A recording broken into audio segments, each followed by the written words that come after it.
தமிழ்நாடு மாநில சிறுபான்மையினர் ஆணையத்தின் விருதுநகர் மாவட்ட கலந்தாய்வுக் கூட்டம். தமிழ்நாடு மாநில சிறுபான்மையினர் ஆணையத்தின் விருதுநகர் மாவட்ட கலந்தாய்வுக் கூட்டமானது மாவட்ட ஆட்சியர் அலுவலக கூட்டரங்கில் 23 ஜூலை 2025 புதன்கிழமை நடைபெற்றது. ஆணையத் தலைவர் மாண்புமிகு அருட்தந்தை சோ ஜோ அருண் சே சா அவர்கள் தலைமையேற்று சிறுபான்மையினரின் கோரிக்கைகளை கேட்டறிந்தார். இந்த கலந்தாய்வு கூட்டத்தில் எழுப்பப்பட்ட கோரிக்கைகளில் குறிப்பாக கல்லறை மற்றும் கபஸ்தான் நிலம் சம்பந்தமான பிரச்சினை, ஜெப கூடாரம் அமைக்க தடையில்லா சான்றிதழ் வேண்டி, வழிபாட்டு இடத்தை ஆக்கிரமிப்பாளர்களிடமிருந்து பாதுகாக்க உத்தரவு, ஆலய பட்டா பெயர் மாற்ற பிரச்சினை, கல்விக் கடன் மற்றும் தொழில் கடன் சம்பந்தமான பிரச்சினைக்கு தீர்வு வழங்கியது, ஆதி திராவிடர் மக்களுக்கு இலவச வீட்டு மனை பட்டா வழங்க உத்தரவு அளித்தது போன்ற 80% கோரிக்கைகளை ஆய்வுக் கூட்டத்திலேயே அரசு அதிகாரிகளின் உதவியோடு உடனடி தீர்வுகள் கண்டது சிறுபான்மையின மக்கள் மத்தியில்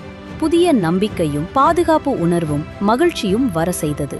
பின் செய்தியாளர் சந்திப்பில் ஆணையத் தலைவர் அவர்கள், மாண்புமிகு தமிழ்நாடு முதலமைச்சர் அவர்கள் சிறுபான்மையின மக்களுக்கு பாதுகாப்பு மற்றும் நலத்திட்டங்கள் வழங்குவதில் ஆர்வமாகவும் அக்கறையுடன் இருந்து வருவதாக கூறினார்.